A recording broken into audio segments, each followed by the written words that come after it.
Hey, Riley Besties, welcome back to the Writing with Anna New podcast where we talk about all things writing. In today's episode, I'm really excited to be talking about the do's and don'ts of writing a book. And this is kind of basically my main tips for writing a book and things that you should be doing and should not be doing, essentially. And honestly, this just reminds me of, I don't know if you guys have watched the Bratz movie, Charlie's Angels, not Charlie's Angels, sorry. Rock Angels. Yes, Rock Angels, from the Bratz movie. And is it? I think it is. Yeah.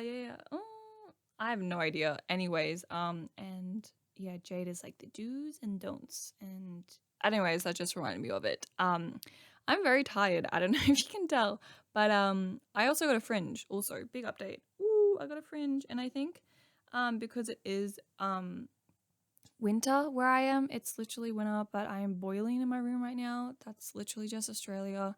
Basically, in Australia, I just realized that nothing changes at all. Like, it's winter, but nothing changes. Like, I'm still boiling in my room. Anyways, let's talk about the do's and don'ts of writing a book. So let's go. Okay, so the first thing is to think about characters. So the do's for writing a book is making sure your book is character driven, and the don'ts is to make it too plot driven. And of course, a good plot and good characters go hand in hand, but it's really important that even before you start writing a book, that you ensure your characters are the sole focus and that you are telling the story through the characters, not through simply the actions. Because you guys probably heard me say it millions of times before, but the plot doesn't happen to the characters, but the characters happen to the plot. So just think about that. So do character drive your story, and don't just plot drive your story, basically. So that's the first thing. The next thing is to do. So the do's are to plan before you write, and the don't is to simply dive first into writing a book without any sort of plan or idea, especially having a clear idea of your ending. Like, do not just dive straight into your book without understanding the main themes, especially the main plot. You don't have to go too in depth because discovery writing is really, really good.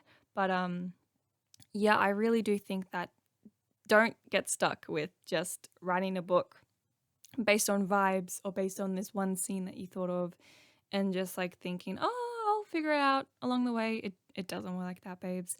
It does not work like that. So definitely plan. And I have a lot of videos where I talk about planning about my zero draft, my first draft. I have like a whole drafting process video if you need some help with that. But yeah, definitely just plan before you write because that's really important. Okay. The third thing is the do's, which is to write a book you want to write. And the don'ts is, of course, to write a book just to sell it or just to market it. Don't, don't get into the trap of thinking your book won't sell. I mean, it is really difficult and it's definitely hard for authors since the market is very competitive, but I think it's really important to be actually passionate about what you're writing, and especially if it's a book that you've felt like you've already read it before, like if it has a lot of the same tropes, a lot of the same storylines. Also, please don't name your book like this, and this, like kingdoms and serpents, like that sort of, I am so sick of that. But yeah, just try to make it unique. Don't get fed up about, oh, I don't know if this will sell, or this is going to be hard to market, which is very valid to think about, especially when you're starting to query.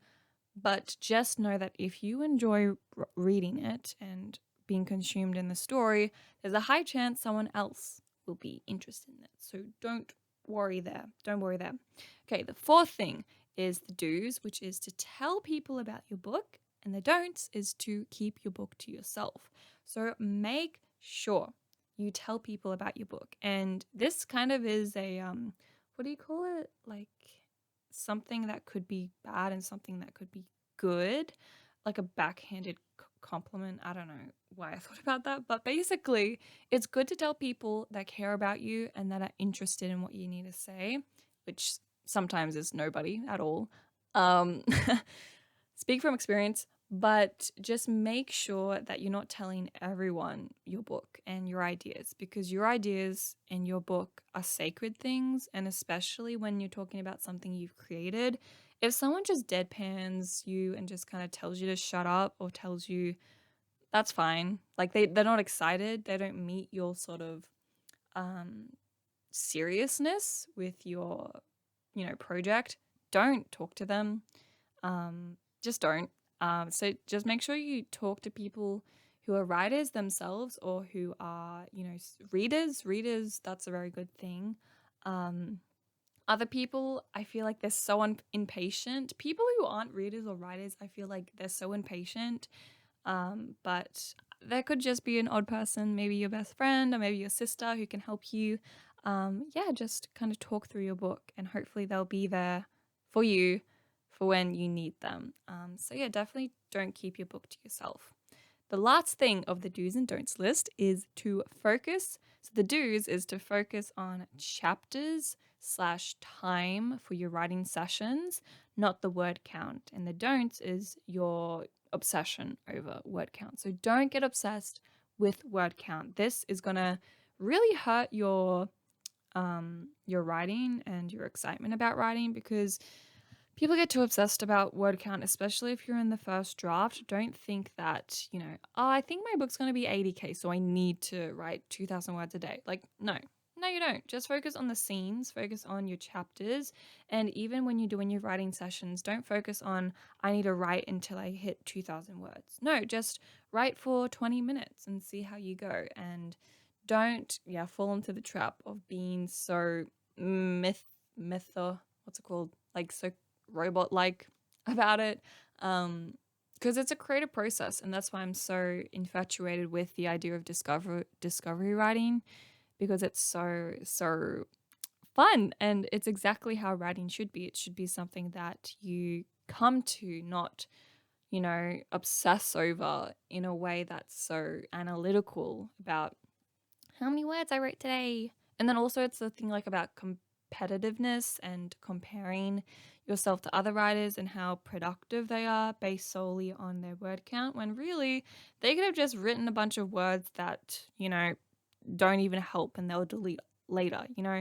Try to write and focus on scenes that you will develop and scenes that actually matter, not filling up words, because that makes your story really bloated. And I honestly think, upon reflection right now, that's why I write a lot of shorter stories, because I'm so, what's the word, so deliberate with what I'm trying to say. So I think, yeah, me not focusing on word count like at all really, really does help with me writing shorter and more concise stories. So therefore, the editing process isn't as long. But anyways, that's kind of like the do's and don'ts of writing a book. I hope you enjoyed this episode. It was very quick, very chill. I'm just really tired. I don't know why. I just did a lot of filming today. I filmed like 2 videos, and then I met up with someone to write. So I'm literally about to die out of I'm so sleepy. Anyways, I love you guys so much. I hope these tips helped. And yeah, definitely let me know what are some of your do's and don'ts for writing a book. And I'm excited to hear about them. But anyways, I love you guys, and I hope to see you in my next writing video.